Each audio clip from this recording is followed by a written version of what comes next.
नमस्कार प्यारे बच्चों, आज हम कक्षा 9वीं प्रश्नावली 4.3 का पहला प्रश्न करेंगे, जिसमें हम दी गई अपने रैखिक समीकरणों को आलेख पर दर्शाएंगे। तो चलिए अपना प्रश्न पढ़ते हैं। प्रश्न में हमें कहा गया है दिए गए निम्नलिखित रैखिक समीकरणों का आलेख बनाइए। तो इसमें हमें 4 रैखिक समीकरण दिए हैं, हमने इनको अलग अलग सॉल्व करना है और अपने आलेख पर बताना है। तो पहला हमारे पास पार्ट दिया हुआ है x जमा वाई बराबर है 4 और हमें मालूम है कि जो यह रैखिक समीकरण है इसमें 2 चर हैं x, y, जो कि इसके उत्तर होंगे। जो भी इस x और y इसको सेटिस्फाई करेगा, यानी कि इसके अंदर रखने पर हमें बराबर है 4 दे देगा, वो इसका हल हो जाएगा। और वो हल हो जाएगा तो उस हल को हम अपने दिए गए आलेख पर दर्शाएंगे। तो चलिए स्टार्ट करते हैं। तो सबसे पहले हमने क्या करना होता है, इसमें हम x की वैल्यू रखते जाएंगे, यानी कि x का मान रखते जाएंगे और y निकालते जाएंगे, या फिर y का मान रखते जाएंगे और x निकालते जाएंगे। अब ये हमारे ऊपर है कि हमने क्या मान रखना है, x का मान रखना है या फिर y का मान रखना है। तो इसमें हम पहले एक टेबल बनाते हैं। ये टेबल बनाना क्यों जरूरी है? ताकि हमें पता चल सके कि किस x के लिए क्या वैल्यू हमें y की मिली है, यानी कि हमने x का क्या मान रखा और उस x का मान रखने पर अपने दिए हुए रैखिक समीकरण में उस x का मान रखने पर हमें y क्या मिला। तो जो हमने ये रैखिक समीकरण को हल करना है और उसको ग्राफ पर दर्शाना है, आलेख पर दर्शाना है, उसके लिए हमें जो 2 पॉइंट हैं, जो 2 हल है, वही काफी है। निकालने के लिए तो हम इसके बहुत सारे हल यानी कि अपरिमित रूप से अनेक हल निकाल सकते हैं, लेकिन अपने आलेख पर दर्शाने के लिए इसके केवल 2 हल ही काफी हैं। तो हम सबसे छोटे से छोटे वैल्यू लेके चलेंगे। x का मान हम ले लेते हैं पहले 0, ठीक है। x का मान यहाँ पे 0 रखना है और y हमने निकालना है। तो इसको हम आसान बनाने के लिए क्या करते हैं, जमा का x है, इसको हम बराबर के राइट हैंड साइड पर अपनी दाईं तरफ ले जाते हैं। ये जमा का x किस में बदल जाएगा, -x में। अब यहाँ पर हम x की वैल्यू जब 0 रखेंगे, x का मान जैसे ही हमने 0 रखा तो यह क्या हो गया, 4 में से 0 को माइनस किया, यह आ गया 4। इसी प्रकार हम x का कोई और मान रख के देख लेते हैं।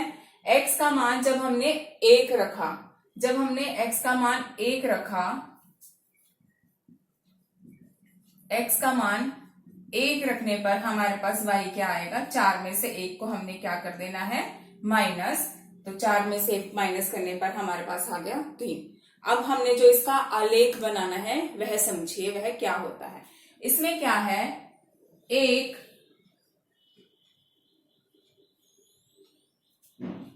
नंबर लाइन, जैसे आपका स्केल है वो यहां से शुरू होता है, जो भी आपके पास स्केल होता है 0, 1, 2, 3, और आमतौर पर जो हमारे पास स्केल रखे होते हैं वो 15 तक खत्म हो जाते हैं। लेकिन यहाँ पर हमारे पास कोई लिमिट नहीं है कि ये कहां तक जाएगा, इसको जितना मर्जी आगे बढ़ाते जाइए।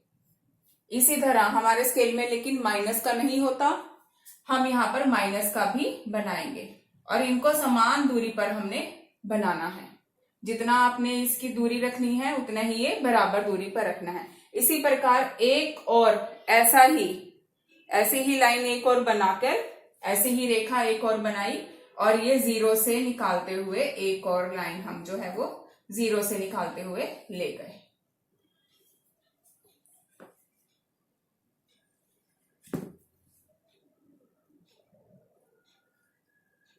इस पर भी क्या होगा,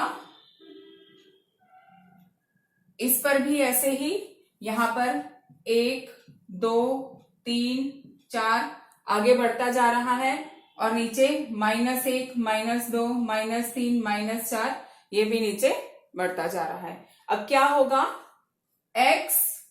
x डैश हमने इस लाइन का नाम रख दिया, जिसको हम बोलेंगे x डैश को हम बोलेंगे x अक्ष।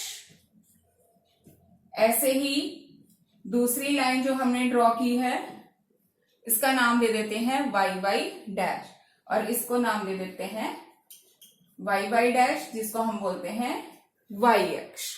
यह है हमारे पास y अक्ष, यह है हमारे पास x अक्ष, और जहां पर ये आपस में कट कर रहे हैं, अब ये y अक्ष का जो बिंदु है 0, ये भी x अक्ष का भी बिंदु है 0, तो यहां पर इस रूप में अगर देखें तो इधर हमारे पास दोनों के 0 जो है वो इस प्रकार आ जाते हैं। x का पहला x का 0 और दूसरा y का 0। ये कौन सा पॉइंट है, ये पॉइंट जो हमने पहले सिर्फ एक अक्ष के लिए रखा था, वो अब दोनों के लिए क्या दे रहा है, 0,0। ठीक है। अब जो क्वेश्चन है इस पर आ जाओ, x, y 0,4 0,4 ये क्या होगा, जो x का 0 है और y का क्या है 4 है। जो x का 0 है y अक्ष पर हम कोई भी बिंदु देखें वहां हमेशा जो x रहेगा वो 0 रहेगा, लेकिन किसके लिए देखना है हमने, जहां पर y हमारा क्या है 4। तो यानी कि यहां पर अगर सभी बिंदुओं पर y अक्ष के सभी बिंदुओं पर जो x है वह 0 रहने वाला है, तो इस पर भी जो x है वो 0 रहने वाला है, लेकिन y हमारे पास क्या आ गया है 4। यह पहला हो गया, इसको नाम दे देते हैं x1 y1 भी दे सकते हो, a भी दे सकते हो। इसी प्रकार दूसरा x2 y2, जब हमने x को 1 रखा था तो y हमारे पास क्या आ गया था 3, x को 1, x का 1 और y का 3। इसको आगे बढ़ा लीजिए, कहां तक, जितना मर्जी बढ़ाइए, और ऐसे ही जो x का 1 है इसको भी हम आगे बढ़ाएंगे। और जो यह आगे हमने बढ़ाना है, ये कैसे बढ़ाना है कि यहाँ पर 90 डिग्री का कोण हो। हमें 90 डिग्री का कोण बनाने की जरूरत नहीं है, इसको बस बिल्कुल सीधे लाइन में खींच देना है।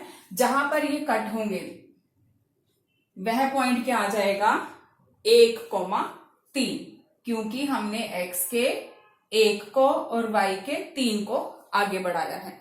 अब यह 2 पॉइंट्स आ गए। अब इन दोनों पॉइंट्स को हम क्या करेंगे, आपस में मिलाएंगे। इन दोनों पॉइंट्स को आपस में मिलाएं। कितना मिलाना है, जितना मर्जी आगे बढ़ाते जाएं, इसको भी आगे बढ़ाते जाएं। जो ये एक हमारे पास रेखा आई है, जो ये लाइन आई है, ये किसकी लाइन है, किसकी इक्वेशन की आई है, ये x जमा y बराबर है 4 की। यह पूरी इक्वेशन जो हमारे पास आई है, समीकरण दिया हुआ था x जमा y बराबर है 4, उसका हमने आलेख पर जो है वो लाइन ड्रॉ कर दी। ठीक है। एक और बात समझने वाली है, जहां पर ये 0 और 0 मिल रहे हैं इस क्वेश्चन में, तो इसका कहीं पर भी यूज नहीं हुआ। इसको हम बोलते हैं मूल। जहां पे x अक्ष का और y अक्ष के 0 और 0 मिल रहे हैं, इस क्वेश्चन में इसका यूज नहीं हुआ। तो यह हमारा फर्स्ट पार्ट हो गया। ऐसे ही अब हम सेकंड पार्ट स्टार्ट करते हैं। सेकंड पार्ट में हमारे पास क्या दिया हुआ है, x माइनस वाई बराबर है 2।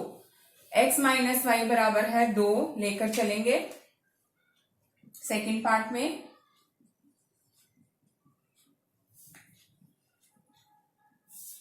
यहां पर भी वैसे ही, या तो x की हम मान रखते जाएंगे और y निकालते जाएंगे, या y के मान रखते जाएंगे और x निकालते जाएंगे।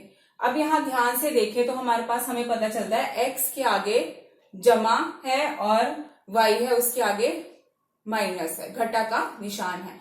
तो हम क्या करते हैं, अपने क्वेश्चन को इजी बनाने के लिए इस माइनस y को राइट हैंड साइड अपनी दाईं तरफ ले जाते हैं। तो जो ये माइनस वाई है ये किस में बदल जाएगा, प्लस वाई में। जो माइनस वाई है वो बदल गया प्लस वाई में। अब वैसे ही अपना ये टेबल बनाएंगे जहां पे हम एक्स और वाई के पेयर देखेंगे कि कैसे बनते हैं। अब ये देखना स्टार्ट करते हैं इस क्वेश्चन में भी। यहां हमने किसकी वैल्यू पुट करनी है, यहां पर हमने मान रखना है y का, क्योंकि अब हमारे पास बराबर में y है, y का मान रखते जाएंगे और x है निकालते जाएंगे। तो छोटी से छोटी वैल्यू लेके चलेंगे। y का मान 0 रखेंगे तो 2 जमा 0। जब हमने y को 0 रखा तो हमारे पास x क्या हो गया, 2 जमा 0। जो x है वो क्या आ गया, 2। इसी प्रकार अगर हम y को 1 लेके चलें, y को अब हम ले लेते हैं 1। हमने y को 1 लिया तो x कितना आ गया, 2 जमा 1 3। यह बन गया हमारे पास 3। तो अपने पास जो a पॉइंट है x कोमा y का वो बन गया 2,0 और जो b है b हमारे पास बन गया 3,1। अब देखिए यहां पर जो सभी हमारे पास पॉइंट्स आ रहे हैं ये किसके हैं, ये सभी पॉइंट्स हमारे पास जो पहला क्वाड्रेंट है, जो ये पहला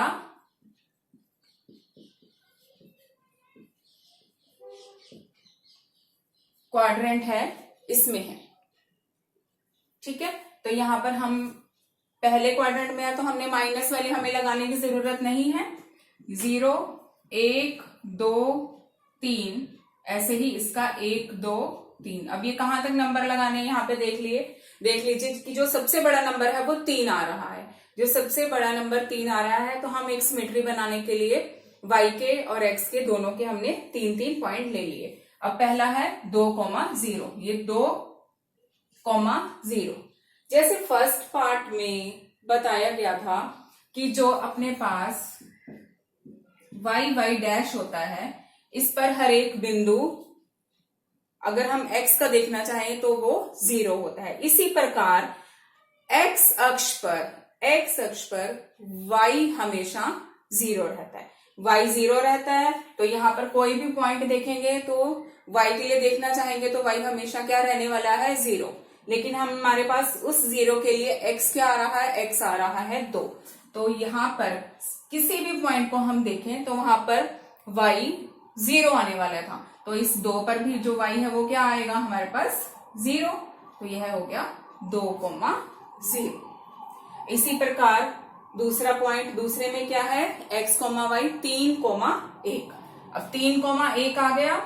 3 है x के लिए और 1 है y के लिए। तो इनको इसी प्रकार आगे बढ़ाएंगे अपने बिल्कुल सीधी यानी 90 डिग्री के कोण पर, और जहां पर ये आके मिले यह पॉइंट हो गया हमारे पास 3,1। अब इन दोनों पॉइंट्स को हमने मिला देना है। इन दोनों पॉइंट्स को मिलाने के बाद जो ये लाइन आई है ये किसके लिए आई है, x माइनस वाई बराबर है 2। यह पॉइंट था हमारे पास b और यह पॉइंट था a। और जो ये पूरी लाइन की इक्वेशन, आप इसको चाहे जितना मर्जी आगे जितना मर्जी पीछे बढ़ा सकते हैं, ये कोई कंपल्शन नहीं है, लेकिन ये है कि ये इन दोनों पॉइंट्स में से निकलकर जा रही है। ठीक है, तो अब हम थर्ड पार्ट स्टार्ट करते हैं। थर्ड पार्ट भी ऐसा ही है, आसान है बहुत। y is equal to 3x है। तो यहां पर हमारे पास पहले ही दिया हुआ है कि आपके पास जो y है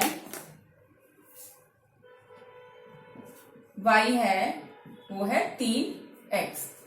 y को राइट हैंड साइड, x को लेफ्ट हैंड साइड, y को दाईं तरफ या x को बाईं तरफ लेके जाने की हमें कोई जरूरत नहीं है। यहाँ पर 3 और x आपस में क्या हो रहे हैं, 3 और x आपस में गुना हो रहे हैं। तो टेबल बनाएंगे और किसका मान रखेंगे, x का मान। दाईं तरफ x है, x का मान रख दीजिए छोटे से छोटा और y निकाल लेते हैं। तो यहां पर जब हमने x को 0 रखा, x का मान 0 रखा तो 0 रखो, यहां पर x की जगह पे। ये 3 और x आपस में गुना हो रहे हैं, तो जब हमने 0 रखा तो वो गुना होके हमारे पास क्या आ गया, y बराबर है 0। x 0 रखा तो y कितना आया, 0। अब x को हम क्या रखेंगे, x को जब हमने 1 रखा, y था हमारे पास 3x, यानी कि 3 गुना x, कितना हो गया 3 गुना 1, तो यह हमारे पास कितना आया 3। इसका मतलब ये हो गया कि जब हमने x को यहाँ पर 1 रखा है तो y उससे 3 गुना आ गया। ये देखने से ही पता चल रहा था। जब हमने x को 0 रखा तो 0 को हम किसी भी नॉन जीरो नंबर के साथ गुना करें, उसने हमें क्या दे देना है, 0।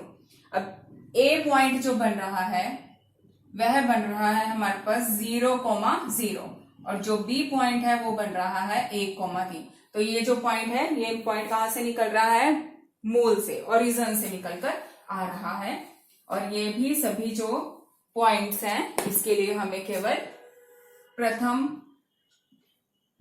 जो हमारा क्वाड्रेंट है, फर्स्ट क्वाड्रेंट, इसकी जरूरत है। तो यहाँ पे x डैश, y डैश, 0 0 0 1 2 1 2 3, यहाँ पर भी ले लीजिए फिर 3। अगर नहीं लेते तो कोई फर्क नहीं पड़ता, क्योंकि हमें केवल y के ही 3 लेने की जरूरत थी। फर्स्ट है 0,0, तो ये अपने पास हो गया 0,0। और यह है हमारे पास b 1,3। अब x का 1 और y का 3 आगे बढ़ा दीजिए, और इसको भी जहां पर ये मिला, यह पॉइंट है 1,3, इन दोनों को मिला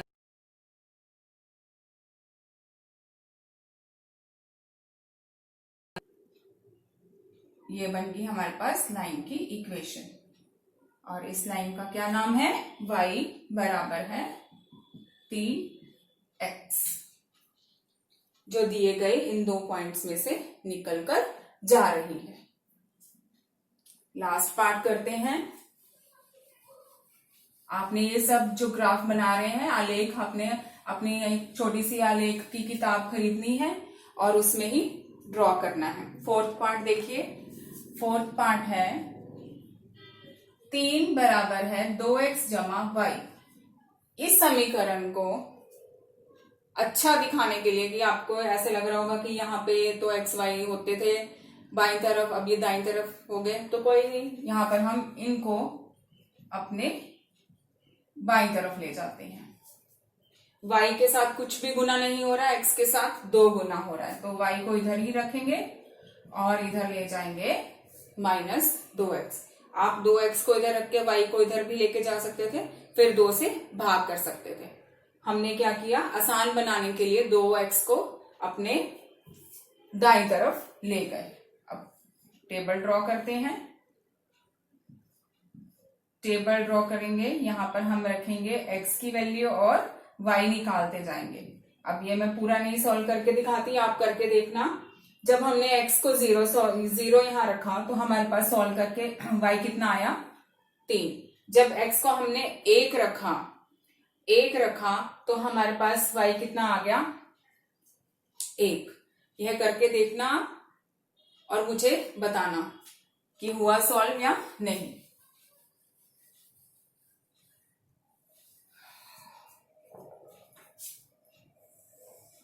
x dash, x dash, y dash, 0 1 2 3 1 2 3 लेके 1 0 और 3। अब x का 0 है और y का क्या है, 3, तो ये बता दिया गया है। y तो 3 था ही, इसके लिए जब हमने y 3 किसके लिए आ रहा है, जब x 0 है, तो y अक्ष पर आ गया ये हमारा। दूसरा क्या है, 1,1, तो यह हो गया हमारे पास 1,1 के लिए। इन दोनों को अब हम मिला देंगे।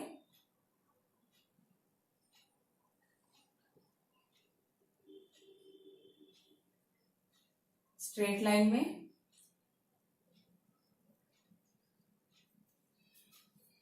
यह है हमारे पास पॉइंट ए और ये है पॉइंट बी,